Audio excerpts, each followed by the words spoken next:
What's up, everybody?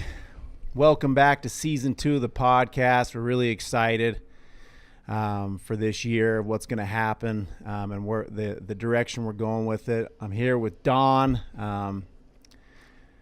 my guy Don, and then I'm here with our guest Frank, who incredible man. He's got he's become a good friend of mine and Don's, and we got a great history. That we've a little journey we've gone on in this last year, and we're excited to tell you guys a little bit about what's going on and with War and with Frank and with Don, and just kind of have a good little BS session. Absolutely. Welcome.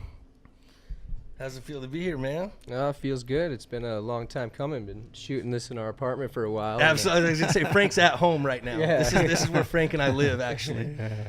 But finally glad to be a guest on here and be a part of War. It's an awesome program that we got running. Yeah, it is. I'm stoked, bro. I mean, I've watched you over the last year. I mean, let's see. We met coming up on a year ago, right? I mean, coming up on a year, like next month. Mm-hmm. In April or May. Yeah, it was in April or May. And just to look at you now, like what you're doing, and just that, I mean, you came in $110. Soaking wet. Yeah, man. And just looking a different type of kid. Now you're this kind of become this man and lifting weights and training in the gym and eating healthy and working helping others and helping with War and becoming a life coach. And it's just badass, and so I'm interested in hearing a little bit about, your journey, about, we talked about it the other day when we were hanging out, and you gave me some insight a little more into your story. I'd like to hear about it, and I think a lot of people would like to hear about your story. And it would help them because your story is incredible and what you're doing is incredible. Oh, thanks. I appreciate that. I mean, a lot of it where I am now is just due to you and the War program. You said it came in probably like 140, right? So like 200 pounds now. And I was just not in a good place. And like going through the things that I've been through or many other addicts been through, it's obviously a lot of mistakes, time in jail, a bunch of treatment centers, letting down family, like messing up relationships. And, that can bring a lot of like guilt and shame. And right. I've dealt with that for a long time, but it's cool, like being on the other side of it and turning that like into the mistake into a lesson that, I can learn from and that I can give back and, help other people. Yeah.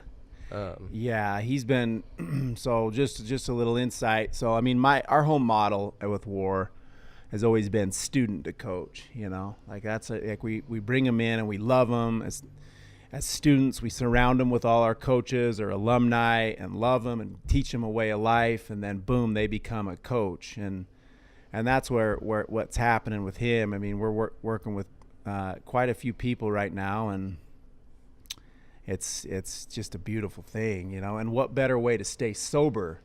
Like these groups we're working at, these people we're working with, wouldn't you agree that it's helping you to like continue on and just be motivated and passionate about living a sober lifestyle? No, absolutely. I mean, like I was saying, it's like turning my mistakes into a lesson where I can like take all of my experiences and help other people. And it's, it's kind of just like your model. It's almost like the AA model of like sponsorship, just giving back, what was given to me, and, trying to pass it on and help other people. And it's, the transformation in myself, it's like, I didn't see it at first. Other people saw it before I saw it, but then, helping other people and like seeing it, these other people go through the program and the change in them, it's cool and it's inspiring.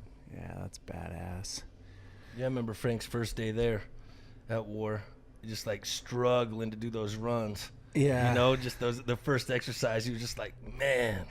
The first time we did like the leg workouts, back squats and stuff, I couldn't go up the stairs for like a week. That's true. Oh my God, dude. It's true. Well, yeah. And well, I mean, yeah, it's like people come, we're living unhealthy, like hard. I ran a group last night and we were talking about this. We were talking about the addict lifestyle. You know what I'm saying? Like very familiar with it. We talked about like the hormones. Everything's jacked up. you know, it's the addict lifestyle is full of sitting in parking lots and waiting to pick up and not sleeping and eating every 3 days maybe, or you know what I'm saying? Indeed. Yeah. And so then you come out of the shadows and we start, you know, kind of get you going, and we slowly into health and slowly into some exercise and some nutrition.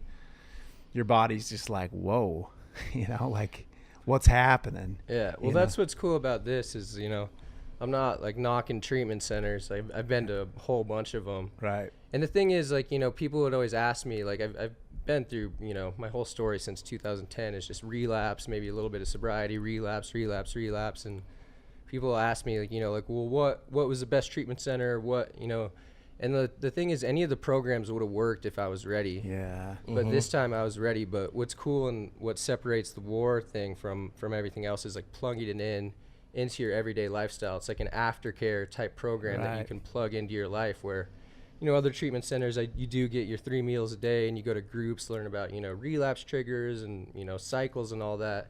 But this, like you were talking about with the addict lifestyle, I mean, I was literally living in my truck and living off of heroin, meth, you know, soda, and like maybe a bowl of cereal or some chips every 3 days. And it's not a recipe for a good lifestyle. Body, mind, spirit, everything is just trash, you know. Right. Constantly running from the cops, you know, meeting up with dealers, doing sketchy things. And with war, you know, you get plugged in, you learn about nutrition, you get, you know, eating healthy, and then being in the gym, and then going out and capturing, you know, spiritual, beautiful experiences, going on hikes, and, you know, spending time with loved ones. And, you know, it's just really like learning how to build your foundation again.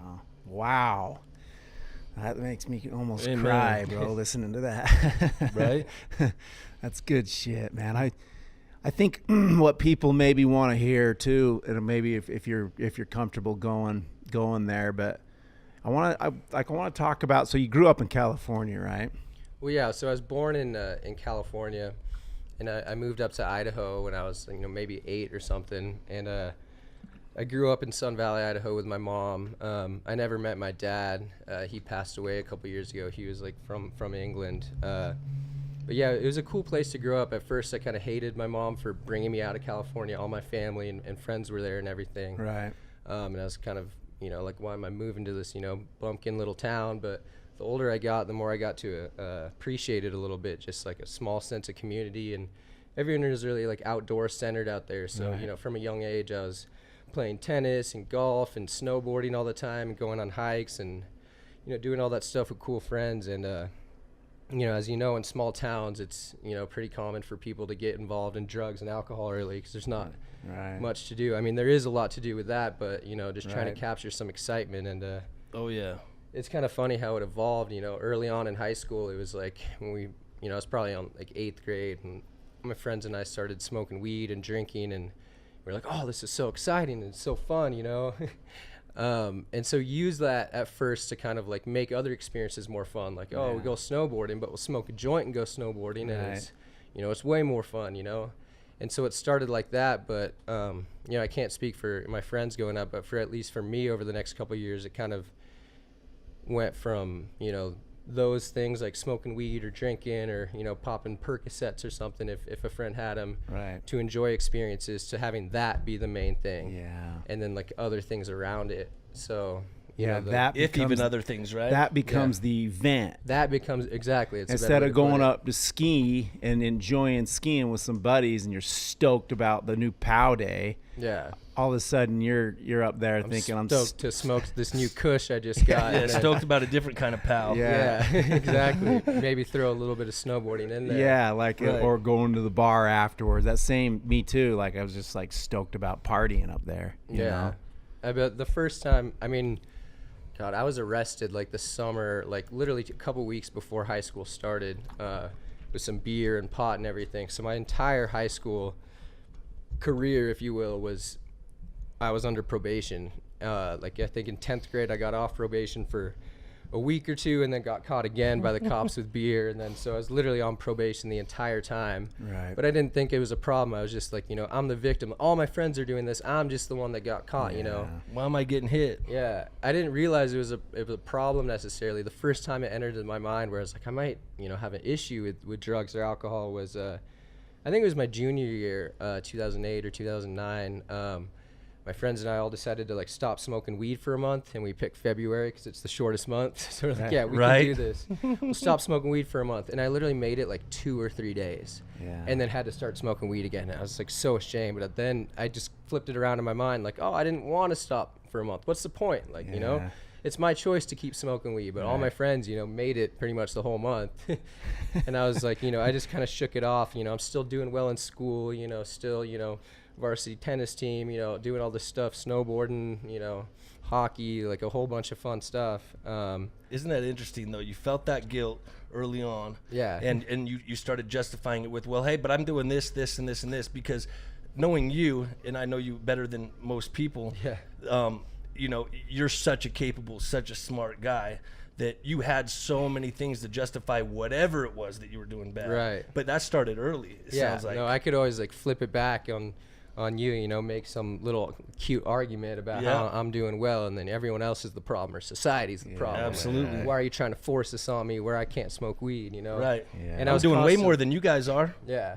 I was constantly going to therapists, going to see my probation officer, but you know, I'd always do a clean test. I would kind of jig it by I would be high on the day of my probation test.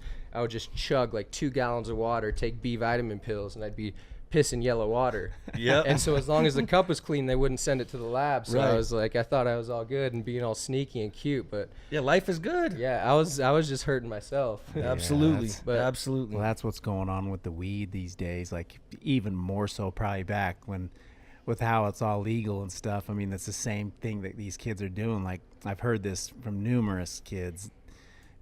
It's just weed. Yeah, it's making me think better. Never heard it's making anybody. me thinking better. Like, well, in the weed these days, I mean, they have, you know, they'll have the different, you know, the different types of tinctures. They'll have the different types of, what do they call them? Waxes. They got dab, which is like dabs, dab hits, like crack. It's so funny. I feel like an old timer. When I was younger, you know, I used to hear my mom or, you know, old guys, but oh, you know, when I was a kid, like, you know, reefer. A lid was $10. I'm like, what the hell's a lid? Lid, you know, an ounce, you know, is $10. But what you kids are smoking these days, it's just the boy better than that Mexican brick stuff. But I honestly feel like that because, you know, when I stopped smoking weed, it was just. It still keeps on, you know, getting better and the new thing and and more dangerous. I think. I mean, people are funny. saying Well, people say it's like not crack now. Like some people say those dabs are like they're hitting them like crack. Yeah. Well, people say it's not a gateway drug, and I agree and I disagree because it's not interesting. Well, it's just everyone that like goes on like me to go on and do heroin or meth. It's not like they start with that. Right. They're gonna start smoking weed. The only exception is one of my friends, Brian, in high school, or the first thing he ever did was coke before he drank or smoked weed. Yeah, and that was like the one exception. Like that's so weird, but that's because everyone will start with, you know, cigarettes or drinking or smoking weed. Right. But that doesn't mean that everyone that does that goes on to could do other stuff. Because most of my friends in high school, like me and one other person's the exception, who had eventually had problems with this and, you know, had to fix their lives and clean it up, go to rehab or whatever, get sober. But the rest of them kind of just grew out of it, you know? Right. Yeah. So I think if you're, you know, it's a genetic thing, but it's also, you know, your lifestyle. If you're predisposed to being an alcoholic or an addict, absolutely, you're going to go down that route. But it's not like, I don't blame weed for that, you know? Right. Yeah. But it is, like you said, and I agree with you also. You can say that it is or isn't a gateway, but the thing is, if we're talking about a gateway to addiction, sure, it wasn't those other people's gateways because they didn't go to addiction. Right. But for those of us that did, chances are it was our gateway to addiction. It was the door we went through. It was, like I said, it was the first time where, you know, I thought it opened up my mind, helped me see new things, feel better. And, you know, like I said, I was doing it every day like it was crack. And it's like, yeah, people say weed's not addictive. And it's not, you know, as physically addictive as heroin or something where I don't have it, I'll be sick. But I remember that when I tried to quit for that February for a whole month, I could only make it 2 or 3 days. I was so wrapped up in my own head. I got to smoke weed again. Yeah, you know? Exactly. And then you started that cycle of which I think will take anybody to any drug, which is saying, oh, I feel guilty. Oh, you know what? But I'm going to do it anyway. And you know what? Here's the reasons why. You have that mindset, it's going to take you to whatever it did, which it obviously I did was you, the one so. to decide to stop smoking, so I can decide to start smoking again, you know? Right. I'll just go back on them. There's no need. It was stupid to even try to stop smoking for a month. Some weird arbitrary thing to prove that I can, you know? Yeah. Right. I don't need to do that because I'm going to choose to smoke again. Well, yeah, Right. Right, I'm exactly. still holding it down on the tennis team. I'm still holding it down. What sucks is when you link it up to like everything. Like, yeah, I need to hit this before I watch this movie. This movie's gonna be way better. That's what it was. I needed to do it before anything. Yeah, I'm going to Chick-fil-A. I'm gonna smoke before it'll taste better. Right. It became to being high was the new sober. Like it was the norm, where when I was sober and like I wasn't high, I felt uncomfortable out of my own skin. Like I needed to get that again. Yeah. And it's, you know, it was almost like the precursor to my heroin addiction, where, you know, at first, you know, doing heroin gets me all high, but eventually down the road, it's just being sick and needing it to being normal and okay again. And that's it. That's it. And that's what it was, just like less, you know, serious, if you will. But so you ended up so after high school you ended up going to USC. yeah, so I Heroin didn't start yet, just to be clear, in high school, right? Okay. But yeah, so it was weed, drinking, you know, pills if I could find them, you know, coke if it made its way to Sun Valley. But yeah, I got a scholarship to USC, you know, going down to California, and a judge, one of my judges actually tried to stop me from going down. Like, no, he got caught again, senior year, paraphernalia, underage possession, all this stuff, you know, drinking. Right. Like, he needs to stay in Idaho. And luckily I had like a lawyer vouch for me and my probation officer vouch for me. Like, no, you're going to keep him in Idaho where he's going to keep doing the stuff, you know, let him blossom, you know, go to a university. And so I was allowed to, even though I was still on juvenile probation, go to USC. So you were still on it while you went to USC? Yeah, I think I got off, you know, that summer. Right. But so I got deferred acceptance for my scholarship, so I started in January of the next year. So I had the whole fall off. But I ended up going to California anyway and doing a semester at Musicians Institute in Hollywood. Oh, well, wow. Yeah, so it was just because guitar and piano and, you know, making music has always, you know, since middle school, high school has been a big part of my life. And so I did that and did a guitar program there, but I didn't take it seriously at all. It was literally just like I was on my own in LA. I did, you know, taking ecstasy, going to raves and stuff, and I would maybe make it up to Hollywood, you know, to go to class like one day out of the week. I started going every day, but after like a week or two, I, you know, fell into a bad crowd at raves and started selling drugs, started selling ecstasy. I went to jail in LA County for the first time then. Oh, that was wow. Yeah, that was an interesting experience. And then a lot different than Salt Lake County Jail, I'm assuming. Yeah, I've never been to Salt Lake County Jail, but it's pretty heavy. I was actually looking at it like I forgot what ranking it was. It was on some website or newspaper, the top 10 worst like prisons in the United States. Oh gosh, and that's up on there, the list of that. Yeah, up there with like Angola, you know, Louisiana State prisons. Yeah, not jails, prisons, yeah, but it's San on the prison Quentin, list. Pelican Bay. You have the 2 LA County jails there, which is Maine and then the Towers. Right. Are in that with a list of top 10 worst prisons. And you know, I've And never how old been were to you then? prison, but I can attest that I was 18. Yeah, see, that's oof. Yeah, it was. That didn't just scare the shit out of you? Oh, it did. It was a rude awakening. But again, I didn't think it was like, you know, it's just I got caught, but it's nothing I'm doing wrong. It's just like I was unlucky, you know, having to try to sell ecstasy at a rave or whatever. So yeah, this is what people do. I'm just happen to get pinched for it. Mm-hmm. Yeah. It was a little bit of a rude awakening, but not enough for me to stop doing what I was doing. But it ended up towards like the end of that, like towards the end of, I guess it was 2010 November, I was doing ecstasy more days of the week than I wasn't, and it really screwed up my brain. Yeah. It got to be my birthday on December 10th. I was turning 19, and I had a friend come down and visit me. He was going to be in LA, and you know, it was my birthday, so we were going to hang out for a couple days. I was going to show him a good time, show him what LA is all about. And I was so messed up and depressed in my own head from doing ecstasy like every day. You can imagine what that does to your serotonin and dopamine. Oh my gosh. Wow. Once a week, once a month is crazy back then. I was doing it, more days of the week than I wasn't. It was bad. And so I couldn't connect with them. And I was like, this is weird. I feel out of my body, out of touch. I can't connect with myself. I don't know who I am. Like, And it just felt weird. I couldn't connect with my boy that, you know, I'd known for years. Right. So I literally just left him in my apartment. I was like, hold on, I got to go pay rent. And I left him in my apartment. I went up to the top of the U.S. Bank Tower. I finagled my way up there, and I was going to jump off. That's the tallest building in L.A., the tallest building, like, on the West Coast.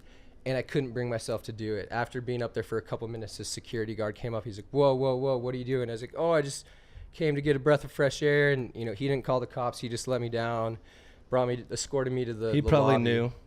He escorted me to the lobby, and he's like, go get some help. So you were just twisted up. I was twisted. Head. I was ready to jump off the top of the building. With a friend waiting in his depressed. apartment from I out made of up town. some lies. Like, I need to go pay rent, and I just bounced. Oh my God. And so I sad. he escorted me to the lobby. I was like, God, I'm too much of a pussy to kill myself. I guess I'll just go rent a hotel room. So I got a room at the Ritz-Carlton. I got hookers and coke, alcohol, whatever. And I just spent a couple days there.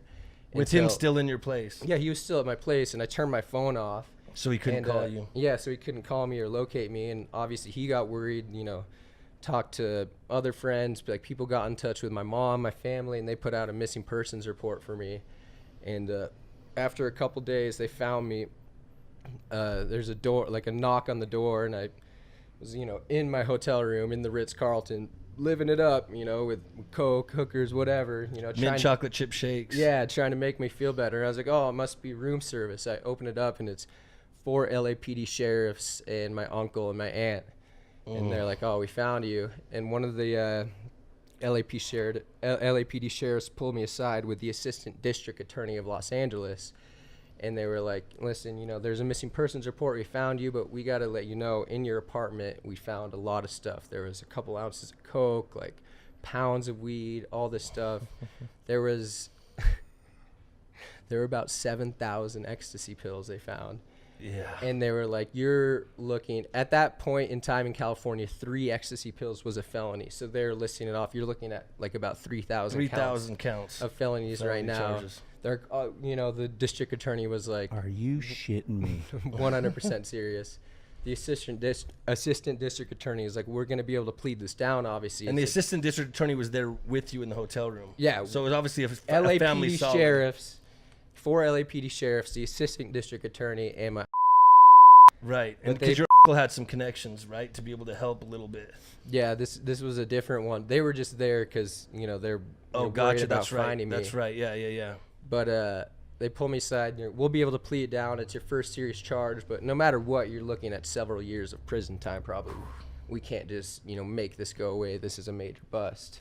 Major bust. 7,000 pills. I mean, that'll make national news anywhere. Yeah, weeds These or days pounds even. of weed. And so I went to holding again in LA. A different one than the one that showed up came a couple hours later, and just guard came and opened it up. He's like, all right, you're free to go, like, come with me. And I was like, wait, what's going on? And then you're driving down to Newport Beach, and I was asking about my charges. He's like, oh, I just made it go away. I'm like, what do you mean you made it go away? And I don't really want to go too much into this to, you know, trash his name or whatever connections, but just because I come from a good family, he basically made it disappear with his connections. Something that would not happen 9,999 out of 10,000 So times. did he take you to rehab? That he did. That added to my guilt, though, because I'm like, because of who I am, like, you know, absolutely, this happened. I should have to face these consequences. So it added more to the depression, the guilt, the shame cycle. I didn't know what to do, but sounds like you were trying to self-destruct. Yeah, you know what I mean. And it's almost like you went to the top of the building. You're like, gosh, I'm too much of a pussy to jump. Yeah. Then you get in trouble, and you're like, God, I'm too connected to go to prison. Yeah, exactly. You know, like, that's crazy. Yeah, it definitely was. So they didn't know what to do with me. You know, my uncle got together with my mom and the rest of the family and decided to send me off to rehab. So I gladly went because I was out of sorts. You know, I was ready to freaking kill myself. Yeah. Just, you know, what I was doing. Just, already tried. Yeah. And so I went off to a treatment center in Palm Springs. Just, you know, a wild experience. But it's funny because I didn't buy into the fact that I was an addict or alcoholic or whatever, because I was in there with people that were full-blown heroin addicts and, you know, just talking about these experiences, meth, and I was like, yeah, drugs are a huge part of my story, but it's kind of wrapped up into this problem that is something inside me, so I'm the problem. Right. And I didn't really connect yet, but I started feeling like myself, like eating right and, being off that stuff for a while. My dendrites and my brain and neurotransmitters like started to get back to normal, get back to a stasis and a baseline. And I started feeling like myself again. I was like, I'm cured, like, yeah, I'm good. I just need to not do that. I just need to not do ecstasy as much. That's obviously the problem, which was a big problem, but little did I know it was much deeper than that. Oh yeah. Well, so yeah, because you were more like a dealer. I was a dealer and a heavy user. But doing ecstasy more days than not. Well, yeah, no, heavy user. But you at that point maybe you justified it like, I just like maybe you felt like liked being the guy. Yeah, so good point. That is a really good point because like you're saying, it's self-destructive behavior. It's like me that I was kind of getting into over my head, all these weird experiences that I hadn't before, coming as a rich kid from Sun Valley. It almost made me like my self-esteem and like affirmations, like, yeah, I'm the shit, I can do whatever. I can, I can go get accepted full ride scholarship to USC. I can do this, I can do that. I can, go to LA County jail and I can sell ecstasy and I can do whatever. And, like I'm jack of all trades. I can put on whatever mask I want. And yeah, it made me feel good. It made me feel powerful, like, a part of, or like I could conquer the world. I could really do whatever I wanted to do. Well, and he wasn't just selling for anyone either. I mean, talk about a little bit what you were selling for. Yeah, so I made some connections when I went to LA County jail. It was the Towers that time. I hadn't been to Maine yet, but yeah, it also kind of went to when I went to USC, which is right after this. I started selling just for some local gangs in LA, because so I went to rehab beginning of 2011. I took the rest of that year off and just decided to start a year later, the next fall with the rest of the kids, just like a year after I would have. And USC, if you don't know, it's like a really nice university, but it's in the middle of the hood. Oh yeah. Yeah, it's in the middle of the hood. Right on the border of Watts and, maybe about 5-10 miles north of Compton. It's situated right there in like Southgate. But it was fun going there, but I would often, like hang out, go longboard outside, like in the neighboring areas and the neighborhoods. And I really enjoyed like playing basketball and stuff in the courts there. And so I met a lot of locals, and they were kind of taken aback, like, what are you doing here? Most USC kids don't come around here. They play basketball on campus or whatever, at the Galen Center or in the gym there, but you're actually hanging out with us. And that was cool. I'd always bring weed and smoke people out. And, I made some connections there in addition to the connections I made at the Towers. And I kind of had a business proposition for them. I thought I was all that. I was like, look, if you guys are involved in drugs, I can move some of your product at USC. Because if, some of these guys literally, showed up there, rags hanging out, all their hats, which, signify certain gangs and all that in colors. If they try to walk on a campus, campus security, DPS will be on them like that. Right. So I was like, I can move your product. And so they're obviously kind of wary, but I started small. And then after about a month or two, I was moving like a quarter pound of Coke, about 4 ounces of Coke, like every couple days all of these campus parties. Are you even 20 yet at this point? No, 19. I mean, dangerous. Yeah. And we're talking serious gangs. He probably doesn't want to say which ones they are on here, but there's some serious gangs. There's 2 of them, yeah. One is like a offset of the Pyrus, and another was a certain offset of the Crips. And it was funny because there's 2 separate gangs that normally wouldn't affiliate. I don't think they knew that I knew each other. Right. One of those connections I had made from LA County Jail, and the other one just on the streets. It's a gang that's a little bit west of USC. Right. Obviously, I don't want to name names or anything like that, but it kind of got pretty serious where, again, like at first I went to USC to be a student and get my life together, but after a couple months, that is second tier, third tier even, to doing drugs and like feeling like I'm the shit and being a dealer. Selling drugs, yeah. And making money. Wow. So, and that's another thing, because like when I was at USC, I wanted to get a part-time job, but my family was like, no, you're a full-time student. We'll give you an allowance so you can live.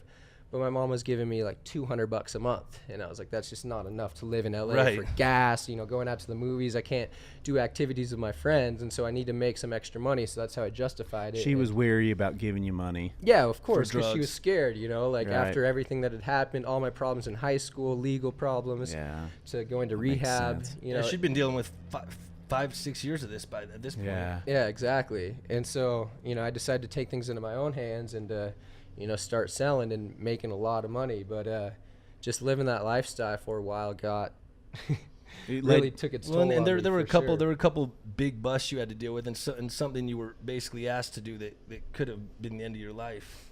Yeah, I mean, after, you know, a while of doing this, they kind of trusted me and accepted me as one of their own, and I just got myself into weird situations I shouldn't have been in. I did heroin a couple times. I did PCP in the hood. Right. I was asked to, you know, help them do something violent, to help them with a drive-by, and I was going to do it if it wasn't for someone that stopped me from doing it. Just a lot of weird things, and things that were just, you know, like I said, way over my head as this, you know, skinny white kid from Idaho. But, you know, I liked the feeling that it gave me.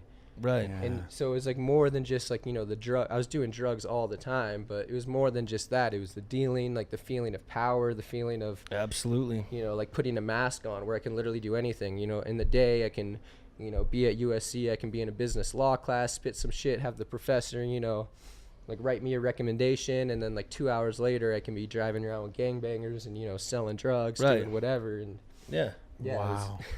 Which Wow. then you can justify it all. yeah. Oh, I'm in a business law class though during the day. What are you doing? Oh, nothing. Oh, you're not even in school. I'm oh, actually okay. involved in, you know, Yeah, business. You know, exactly. I'm flipping a couple ounces of Yeah, coke every I'm few making days. profit. Exactly. Yeah. Wow. But, Hey, dude, that makes me think, bro, like how smart addicts are. Resourceful as shit. Well, you know, like you know, just like you're putting your life in this direction now. You're going, and I'm watching you create, and I mean, how can you, like, you put that what you were doing in with balancing this, you know, I guess let's call it the yuppie scene of USC, Right. You know what I'm saying? Yeah. And you're balancing that, and then you come over here to this scene that's, you know, and you're doing both.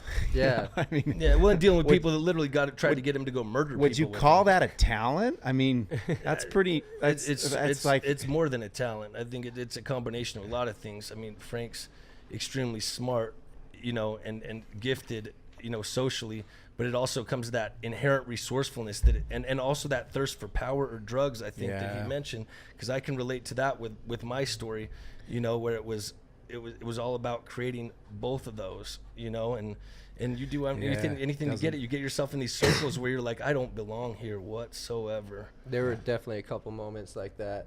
Yeah. There was one when I don't recall doing this because I was at this party, I don't know, for lack of a better words, a gangster party. Yeah. Fair enough. In the hood, and I don't really remember because I was drinking a bunch. I ended up taking Xanax, and if you ever mix those two, you know that it's just Blackout. complete blackout. Good night.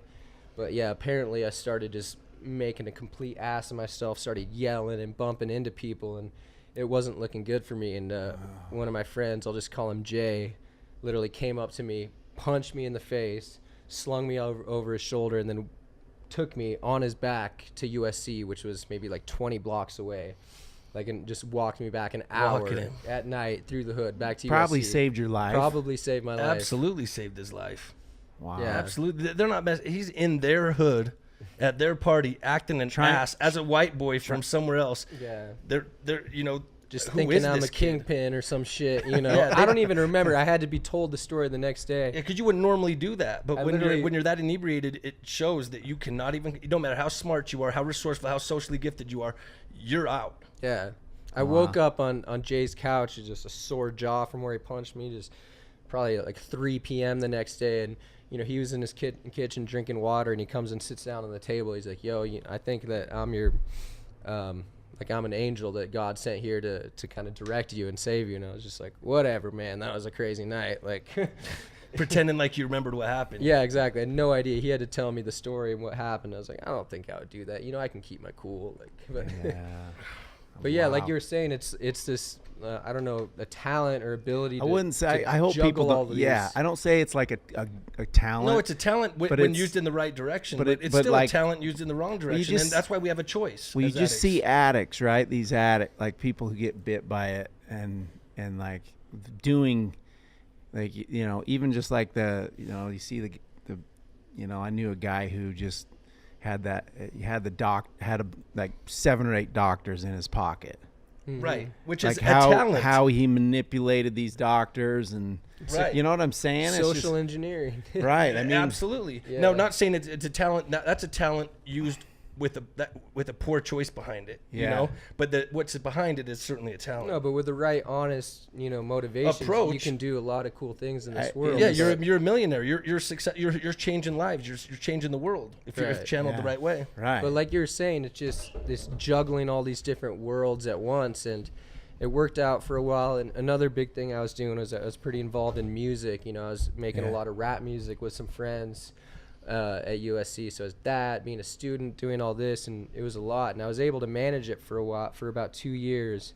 And it was the end of my sophomore year at USC. It was finals week, and I was pretty much in a blackout the whole time. I didn't show up to one of my finals. Oh, wow. And I literally remember, like, one of these moments that really sticks out to me is I was blacked out, whatever, and I was kind of coming to because my phone was like ringing and buzzing in my pocket, and I squinting my eyes. This is the first thing I remember. And I looked at my phone. It's telling me I have an anthropology final in like 20 minutes. And I kind of get my bearings. I'm literally on a couch, spilling a 40 of King Cobra or Old English on me.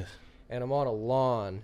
And I'm literally at this like trap house where people are running crack and PCP and whatever out of this house. And I look around. I don't even know any of these guys. They're none of the people that I usually run with or do business with. All strangers.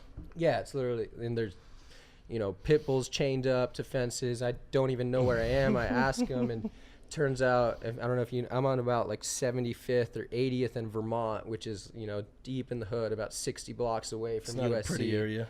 I don't know where I am, how I got there, any of these people. I'm in some trap crack house, and I'm supposed to be taking a final in like 20 minutes. So I literally, walk. I don't have my wallet or anything else on me. I just have my phone. This is about to die from not having battery. So I have to walk, 60 blocks back to USC. And I already missed that final. So I was like, why should I show up to any of the other ones? And I had this idea where, again, I justified my behavior in my mind, where it's like, I'm doing well in these classes. If I wanted to, I could show up to the finals, ace them, get straight A's. I don't need to prove myself to this university. I got the knowledge. I understand the classes better than most of these other people in the classes. I don't need to show up to the finals. Like, it's just a test, and I already know I'll pass it. Like, why? I already got the knowledge. Time for me to absorb that knowledge and move on. But that terminal uniqueness, right? Like, we don't need. I don't need to do the test like everybody else has to. Right. Like, because I already got it. Right. And so I didn't show up to the finals, and the university didn't see it the same way I did. Right. So they didn't kick me out, but I lost my scholarship, and I was pretty ashamed of how this had. I realized the gravity of like what had hit me, where I was like, I'm gonna fail all these classes. This is a bad deal. So I ended up kind of going missing again, where I just turned my phone off, disconnected from everyone else, and it was bad for a couple reasons. One is like my contacts, people I was selling for and working with, were looking for me, trying to get money or continue business, and that my friends can't, find me. That's not good. Family doesn't know where I am, and I'm doing the same thing, just running from hotel to hotel, just trying to feel better about myself. Whatever drug I can find or whatever woman I can find, just to try to make myself feel better. And again, there was missing persons reports out for me. This one was on the news, and they said USC student / rapper, hip hop musician Frank Jameson is missing. Last seen on the 3700 block of South Figueroa. His family wants to, have your help in finding him. And they didn't find me for about a month. They've actually made my way up to Idaho in that month. I spent some time in California, went to San Francisco, went to Vegas, and eventually went back up to Idaho. And some cops found me and were like, oh, they found me like sleeping in my car or whatever, and they're like, identified me. Like, there's actually been a missing persons report at you for about a month. And I was like, I bet, I've been trying to keep my phone off and have people not track me or whatever, just in this psychosis of shame and denial and just what has my life turned into again, you know. Already dealt with this a couple years ago with the whole ecstasy thing and Musicians Institute when that fell through, and then now I screwed up USC. So basically I wasn't kicked out of the university, but didn't have a scholarship, and my mom is like, I'm not going to pay $60,000 a year for you to keep here and continue messing up, so you're going to rehab again. So I went out to Texas, went to treatment, got sent back to California to Orange County for aftercare. And that was the first time when I started seriously taking a look at, you know, I sat down with a sponsor and we went to AA meetings and started taking a look at that seriously. Because before I was like, this just isn't for me. I don't, terminal uniqueness, like you're saying. I'm not an addict. I'm not an alcoholic. And I read through the big book, and, you know, the way it defines alcoholism, I totally related to it. I read through the, you know, first 80 pages of that and just resonated with every single thing. Yeah. And it's a book that was written in the 30s, but I was like, wow, this, you know, fully describes me.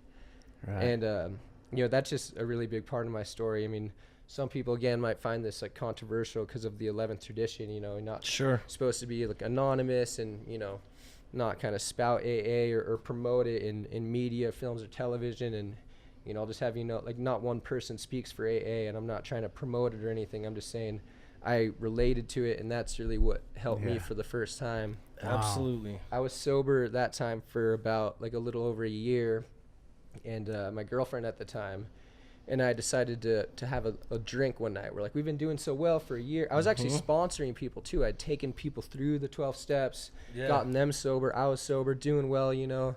I ended up transferring from USC to UC Irvine because I couldn't go back to that scene in LA. Just too messy, too many weird memories, too many bad connections. Like, so I stayed in Orange County, started going to UC Irvine again. But my girlfriend at the time and I decided to have a couple drinks one night. And then after about a year and a half of being sober, 3 weeks after we decided to get drunk one night, we were doing heroin and meth every day, daily basis. It's a fast decline. I mean, if you think of just from when you were saying, from being at USC to all of a sudden having another missing persons after a month and being found, and then drinking once, and then being on heroin and meth in 3 weeks. That says something about your decline too, like how fast how the disease progresses. How the disease progresses too, but I think that when you're as smart and capable as Frank is, you build it up to where it's almost, you have too many things crashing down on you. I understand that we're all this way, that all of us that are addicts are this way too, but I just can relate to how fast the declines can be when you're able to hold off so many things for so long, and you're building up things like gang members looking for you for money. And I know in this situation it was different, this later one, but you're able to kind of hold all these things at bay, and then when it hits, you just give up. It's just this, like you were saying earlier, this self-destructive behavior, even if it's subconscious. You know, I'm not trying to run my life into the ground. Right. Something in me just isn't sitting right, and it just all comes crashing down on me at once eventually. But I was pretty grateful for like that happening in the next couple of years that followed for a couple reasons. One was that alcohol was never really my main problem. I mean, it started with it, and in high school I might have had like a bit of a drinking problem. There were times when I'd drink beer like in my car on the way to school. You know, on a weeknight I'd have like 8 beers while I do my homework and crap like that. And I was like, you know, it's not too normal, but a lot of kids in Idaho are heavy drinkers, so it's fine. I still managed to get a scholarship to USC, do well and everything. But this time, from after over a year of consecutive sobriety, getting drunk one night, then less than a month later doing heroin and meth every day, that taught me like I can't mess around with alcohol. Exactly. And so that was an important lesson. It was also an important lesson getting addicted to heroin, to the sense where before this point I had never been a drug addict per se, where it's like I need it every day. Like I did, but like the consequences weren't withdrawal, where I was physically addicted, There's times when I'd stopped taking Percocet or whatever, and then kind of gotten weird restless legs or couldn't sleep. But I got so bad where I was full-blown heroin addiction, which helped me relate to the fact that I am a drug addict. I am an alcoholic, as the way the big book describes it, where it's a physical allergy, a spiritual malady, and a mental obsession, Wow. Yes. And it was helpful for me to be able to relate to that, so that I know without a doubt in my mind that is my problem, whereas before I was kind of like pushing away treatment centers or people trying to throw this idea at me, because I'm like, I have a different problem. You know, I'm the problem. Drugs and alcohol might be wrapped into it, but right. I'm the problem. I take myself there. It's not it's not anything inside me that's a disease. It doesn't. I don't go through withdrawals. I don't go through. Yeah. But it makes a big difference. But it's funny because that's how the Big Book describes alcoholism too. That, you know, you're the problem, and that drugs and alcohol are the solution to the problem. Very true. And so when you take that solution away, you need another solution, which is, you know, the steps and the principles of the program. You know. Yep. It's spiritual way of life. It really helped me, yeah. That's sick. Because before, you know, I kind of bought into AA, and just the ideas behind it, but it wasn't like a life or death thing. It was like, I'll try this because my own way isn't really working out.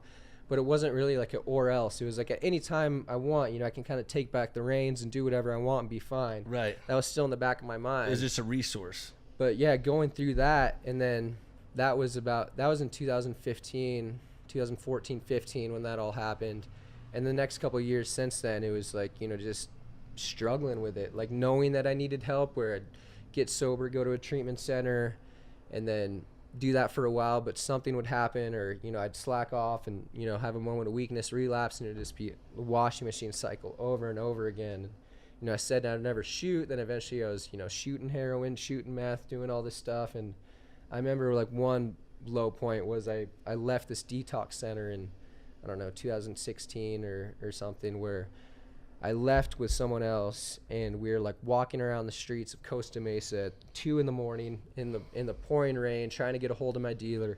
Finally used like a hotel lobby to Facebook message them. It took me like 10 hotels, because most people are like, no, you can't come in and, you know, use our computers. I finally used their business center of this one like motel. We didn't have anything to cook it in, so I had to go to a 7-Eleven, steal like a rock star in Arizona, cut the bottom out. And I find myself, after running away from this detox a couple hours later, like in the pouring rain, behind a dumpster, behind a 7-Eleven, you know, shooting up with rainwater, sharing a needle. Oh, and it's just story after story of that for years, you know, until I got sent up to Utah. Went to treatment up here. You know, it's been through this so many times, but, you know, again, I'm ready to get sober, and I was doing everything right, but I met this girl in treatment. And again, it was just another self-esteem thing, like affirmation thing to get me feel better. I'm like, oh, she's into me, I'm into her. Everyone was telling me, you know, my sponsor at the time, people that were working there, like, this isn't a bad idea. You shouldn't get into a relationship right now. You know, I'd just gotten out of a 3-year relationship with my ex. Right. But again, that was part of it. It's like, you know, I'd been with her for 3 years. It was something new and exciting and getting me feel good, and off to sobriety and, you know, the right foot with a relationship and all that. And, you know, I graduated from this treatment center, was living up here in a sober living, and she ended up relapsing. But you know, that should have been the end of it. Shouldn't have even started before that. But I was like, I'll give her a 3 strikes rule, like in baseball, you know, relapse 3 times and she's done. Everyone's like, dude, whatever, that's 3 too many chances. Yes. But after her 3rd chance, you know, I still was letting her bat. And, you know, obviously I ended up relapsing, go figure. And that kicked off a year of living up here, you know, in my truck, in motels, you know, trying to, you know, sell to maintain my lifestyle, stealing, pawning, whatever.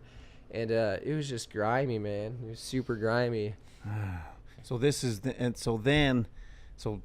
is that when I met you, when you were? Yeah. Well, this was through all of 2017. I mean, I think maybe just to relate, if you want to talk about the medical issue you had to deal with, that's pretty heavy. There's so many things that happen. I mean, there's so many negative consequences of this kind of lifestyle. So like right before you met him, plug them all in. But in January of 2018, so it was a little over a year ago. Right. I ended up shooting up in my foot, and I missed this vein, but I knew I was missing, but I didn't care because I'd been trying to find a vein for hours, and I was like, you know, screw it, I'm just gonna do this.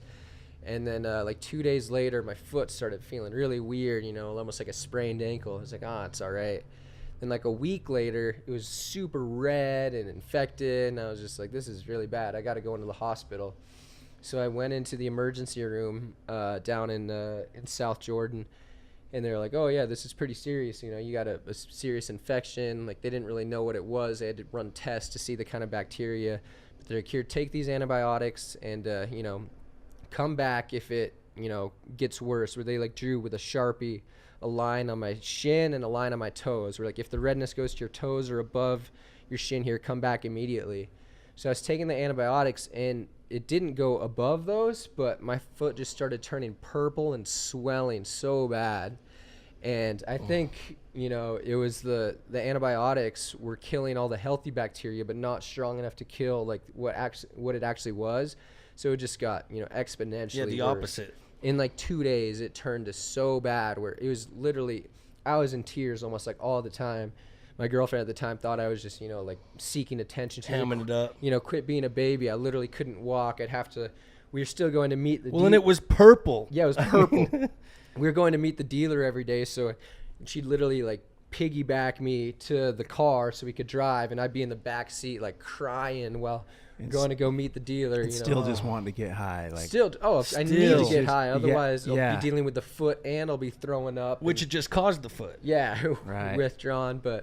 And I ended up going back to the ER. There was like 10 people there in front of me, and the nurse was like, "We have to take you back right now. Like, is it okay with everyone if we take him back now?" And so I went back. They called in the doctor, and he's like, "Oh crap, we need to, you know, call in a surgeon right now." So they called in an orthopedic surgeon.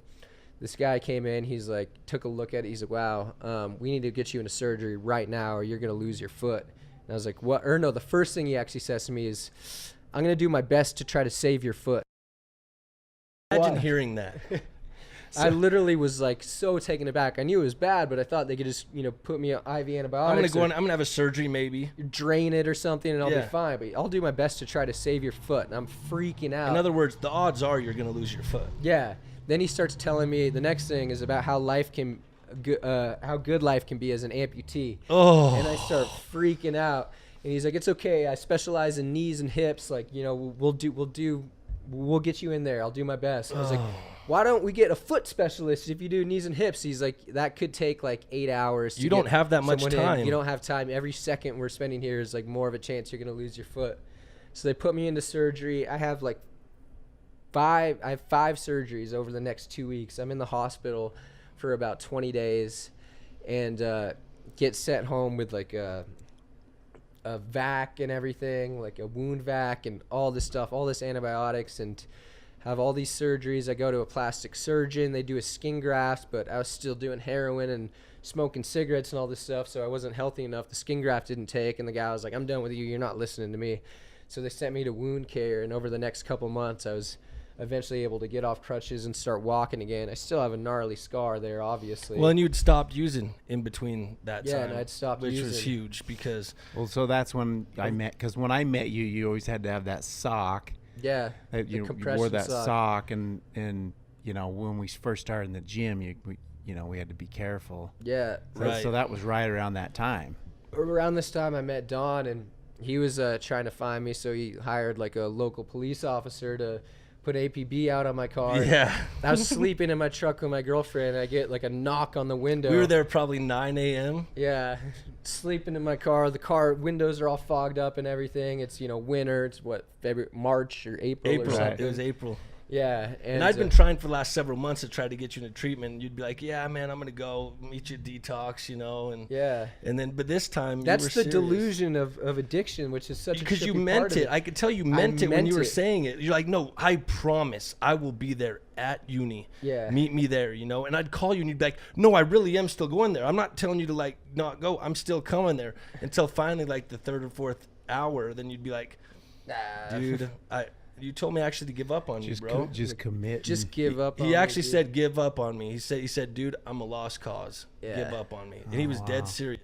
Yeah, dude. I was just so ashamed, and, you know, I kept asking and reaching out for help, and, you know, just saying, "Give up on me," because, like I was saying, it's that delusion where pretty much I was using for that entire year of 2017, like I said, sleeping in my truck, pawning stuff, just doing whatever I could to chase that high, to keep from getting sick. And it was always, you know, this weekend I'm going to stop, or on Monday I'm going to stop. And, Yeah. you know, like I was saying, it's this, you know, delusion that I had that, you know, pretty much every heroin addict has, that, you know, you're going to stop at some point, or you're going to get yourself in a detox, or your insurance is going to kick in, you're going to get sober, you're collecting Xanax or weed or whatever to do a little self-detox. And then, you know, it's just this thing that the line keeps getting pushed back and back and back, and just never happens, you know. Even though you mean it. Yeah, even you though actually you mean it. You actually mean, I am going to get better. You're not just BSing everyone, or you are BSing yourself, but you're not. You're telling yourself a true story that just doesn't end up being true. It's just the definition of addiction, where I'm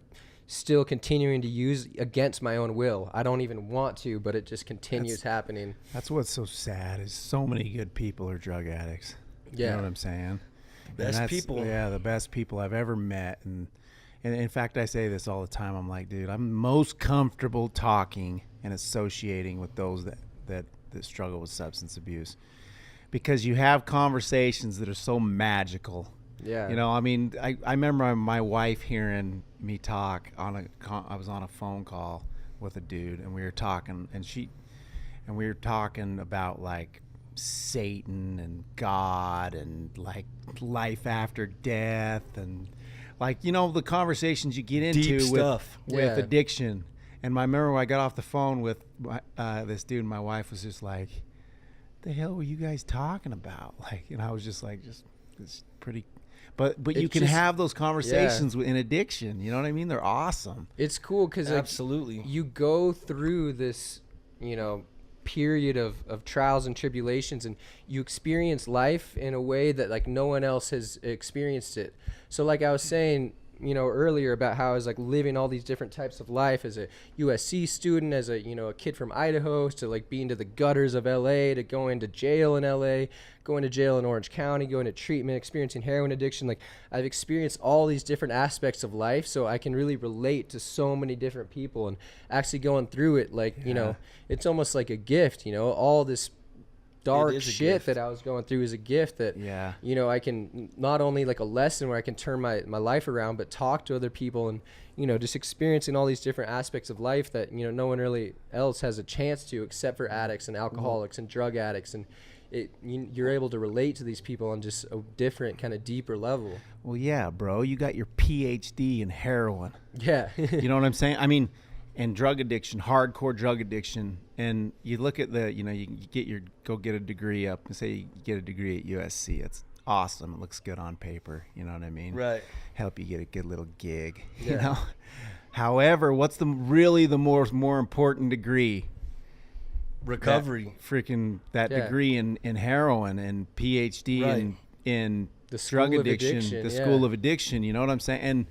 And what you're doing now with people, I mean, that degree from USC ain't, I don't know. I'm not saying, but you get what I'm saying. Yeah. You know what I'm saying? I mean, and it's just a chance. You know, I see so many of my friends, and, you know, you see this all the time with people that are doing well and stuff, and, you know, they never experience like something really tough or life-changing like that, where adversity. They'll be doing well, you know, get a degree in college, and, you know, get married and have a job, and, you know, so many of these people like will, you know, just have something fall apart, you know, where it's like, you know, a midlife crisis, and it's like, I'm getting that out of the way early, and it's like a deeper thing where, you know, I'm able to actually clean up my side of the street and like get sober and live a healthy way of life, where, you know, I'm getting that out of the way, and I can actually be true to myself now, where I'm not just like, you know, just pushing all this stuff down, all these like emotional problems and life problems, where all of a sudden it'll just like pop out at you, you know, like in your 30s, 40s, 50s, whatever. And it's yeah, dude, that's sick. Just the experiences you have with it. I'm thankful every day. You know, I mean, my story is nothing like yours, you know, like the level you took it. But I'm thankful every day that I got bit by these opiates and everything. And, you know, because I never would have done be involved in the things I'm in now. Like, the art I've had to put my lifestyle in, like creating jogging experiences, participate in the gym, exploring nutrition, finding God, looking at those steps, reading the big book. You know what I'm saying? Like, I would have never, no way. That stuff is so badass. Yeah, absolutely. And it was because of addiction. If you don't go through that, you don't have a real reason to want to change your life or do better, you know? It's like, for me, it's like a life or death thing, where it's like, if I was doing well, it's like, you know, I would have done a bunch of cool stuff, but it's like, I could let enough stuff pile up where like I don't need to drastically change my life, or like really get honest with myself, or like look at being a better person, because I don't have this, you know, that gift of desperation or all this adversity that's forcing me to change it. So it's like that moment when, you know, you found me with the, you know, AP&P officer to, like, where I was sleeping in my car. You came up at, you know, 8 or 9 in the morning. There was like fog on the windows, and, you know, you come and found me. Yeah, and this is right after he said give up on him. Well, no, several months later, probably. Yeah, whereas I was in contact with you. I was trying to get help, but, you know, it's like, you know, I'm not worth it. You know, I don't have what it takes. Give up on me. I was ready to write my life off, like, as a tragedy. Yeah. It's like, you know, this is how it ends up. It's fine. You know, it's too hard to change. I've been trying to get sober for so long. I kept going to treatment centers, whatever. I keep failing. And then, you know, you woke me up in that morning and you're like, yo, you got a foot appointment right now. You got to go to it. You're going to lose your foot. And so, you know, I went to that follow-up appointment, and you saw the you know, the dark state I was in. You're like, dude, do you want help? Yeah, man. Do you want to go to detox? All you have to do is say yes. And I was just like, you know, yes. Yeah. And I ended up going to detox again, and it's like, kind of like, what's different this time? But one thing I noticed within myself was every other time I'd gotten sober or gone to detox, it was almost like I had this little thing in my mind where it's, you know, I never get to use again. I never get to get high again. You know, smoke weed or drink. Whatever. It's all right. Being sober is cool. Like, you know, I'll try this. And this time, like, you know, probably 3 days into detox, I woke up one morning, went outside in the backyard, was soaking in the sun, and really felt this feeling to my core where I was like connecting with something higher than myself. And I was grateful. And the thought that came over me was, I never have to use again. It's not like I don't get to. It's like I don't have to go back again. I get to not. I get to not use again. I get to be sober if I want to and take this chance. And, you know, I took it and was just running ever since, you know, doing everything I can do to be part of that, you know, that 5% of heroin addicts that actually stay sober a year. Yeah. You know? Wow. And I was like, yeah, that's when, you know, I met you, decided to, you know, buy into the WAR program. Right. I was doing AA. I was meeting with my sponsor, and it's cool. You know, I'm not saying that these things have like a monopoly on being sober, but it's what worked for me, you know? Yeah. It's like people that don't do AA or don't do WAR, don't do whatever they're doing, you know, you can still stay sober, but, you know, just find something that you're passionate about, that you're honest with yourself, that you believe in. Because, you know, for so many people that are struggling, that are just like trying to maintain sobriety, it's like I see them like, you know, white knuckling it, kind of doing whatever they can do to not use. Like, I can't use, don't pick up. And that's which is miserable. It's not what sobriety is about. Like, I'm staying sober not because I'm so focused on like not using, but I'm focused on living. And on something I'm passionate about, on eating right, going to the gym, being involved in so many cool things. You know, got a job this year, like, you know, going snowboarding, doing, you know, martial arts, doing all this cool stuff, you know, making relationships and, you know, doing things that matter, and, you know, getting involved with things that matter. And it's because I'm focused on living life and doing things that I'm passionate about that are good for me, as opposed to like every day being like, all right, not using heroin today. That's the wrong kind of attitude to go into it, and that's going to lead you to relapse eventually. It's like, you know, if you're driving a car, like, oh, I can't hit that tree, you're going to hit it, you know, snowboarding or something else. Yeah, exactly. That's a good analogy. That's honestly if you're a good focused analogy. on that, you're going to do that. You're going to do it. That's exactly what happens to me when I'm snowboarding with this guy, man. Is I'll be like, I'm not going to fall down right there. That's I see an icy patch right there. I can't. And then you hit it. But if I'm just focusing on writing, then I just enjoy it. You know, the techniques that you learn, like doing it well. Yeah. And you know, and for everyone out there listening, you know, because we've had a lot of people that reach out to us on the podcast after listening to stories like yours, and I'm sure yours will touch a broad range of people, because yours has gone from things that a lot of people that grew up like you can experience to things that people that grew up way differently than you experienced, because you had run such the gamut. But people that actually hear this, people will reach out to us and say, hearing your podcast made me want to do something different. Let listening to this remind you that all these things might sound easy, and they are easier than you think, but you have to have something be your catalyst. So go to a meeting, reach out to someone that you know is sober, ask them what they do, go to a treatment center, do something to actually get sober. Like, do something to actually change what you're doing right now. Yeah. I think that's what's so important. Yeah. That's what Frank did. A decision, he took an option. Yeah, it just the stars happened to align where, you know, you came and met me, you found me with the help of a cop to, you know, be like, get me to that appointment, because you knew I was probably going to miss that appointment. And keep doing heroin, which is what caused me to almost lose my foot in the first place. But that to where I was just, you know, down in the dumps enough to want to fully change to the core of me. And that's all it is. You know, it's not easy. They say that in AA, it's not easy, but it's simple, you know. You just have to make a decision and make a change in your life and then do everything that, you know, comes with that decision to stop yourself from going back. And absolutely, you know, that's what it was. And so many times I tried this before where I thought I was fully doing it, and I'm like, it's just not working for me. Well, it's something that I wasn't doing. You know, I wasn't fully committing, or I wasn't fully being honest, or I had a reservation in the back of my head, like, yeah, but I'll use, like, you know, here I'll get high. Like, if I get a year sober, then I can use, and right, you know, just whatever, keeping that door open. But for me, it's I'm fully committed. I don't want to go back, you know, so I'm doing everything I can to make sure that I don't go back. Absolutely, man, and that's the name of the game. That's going to be your formula for success, man. Is realizing that you don't ever, like you said, you get to not use again. Not like, oh, I don't get to, or oh, I can't. I get to not. Like, yeah. I don't have to. I get to live a life without it. So important, man. Fill your life with other things. And just giving back, you know, everywhere that's I can. Huge. Like from, you know, AA to, you know, trying to teach these principles, take someone else through the steps, even if I don't sponsor them, you know, just like taking them to meetings or go out, have coffee with them, go on a hike with them, you know, talk with them, open up. And it's just like what war is about too, you know, you go through it so you can become a coach and teach, you know, these principles, all about, you know, going hard in the gym, nutrition, spirituality, you know, those things go like hand in hand for me, where it's, you know, mind, body, and spirit, where, you know, I'm plugged into AA, I'm plugged into war, and I'm giving back. And, you know, I've learned so much from these things, and, you know, teaching them and continuing the process, you know, helping other people get sober.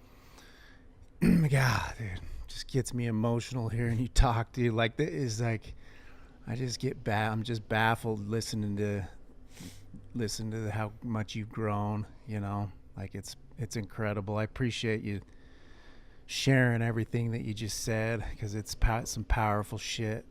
So absolutely, man. Thanks for coming on. No, I appreciate it too. Yeah, I'm excited. And thanks for everything you're doing for War. He's been volunteering his time, helping out with all these groups we're running. War's kind of going in a little different direction, and he's kind of been my right hand guy to help me move it and get it going again. So well, I'm excited with what we're doing and able to help more people, you know. Yeah, bro, I'm stoked too. Thanks again. It's the name of the game. Yeah, hell yeah. Love you, brother. Yeah, love you too. Yeah, thanks for coming on. Hell thanks for listening, everybody. Hope you like the show. We'll see you next week. Love you too, buddy. All right, we'll catch you guys next episode. Will be season 2, episode 2. Hell yeah.